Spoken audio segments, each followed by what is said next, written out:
চোখের ত্রুটি। চোখের স্বাভাবিক দৃষ্টিশক্তি ব্যাহত হলেই তাকে চোখের দৃষ্টি ত্রুটি বলা হয়।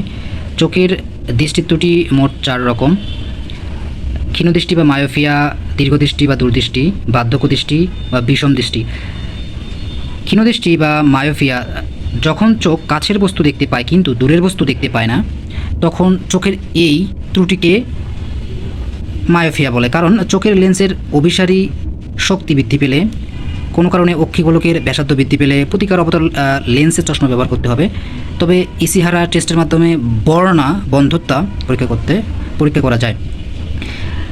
দূরদৃষ্টি, যখন কোনো চোখের দূরের বস্তু দেখে কিন্তু কাছের বস্তু দেখতে পায় না, তখন এই ত্রুটিকে দীর্ঘদৃষ্টি বলে। সাধারণত বয়স্ক ব্যক্তিদের এই ধরনের ত্রুটি দেখা যায়, কারণ চোখের লেন্সের অভিসারী ক্ষমতা হ্রাস পেলে অথবা চোখের লেন্সের ফোকাস দূরত্ব বৃদ্ধি পেলে, কোনো কারণে অক্ষিগোলকের ব্যাসার্ধ হ্রাস পেলে প্রতিকার উত্তল লেন্সের চশমা ব্যবহার করতে হবে।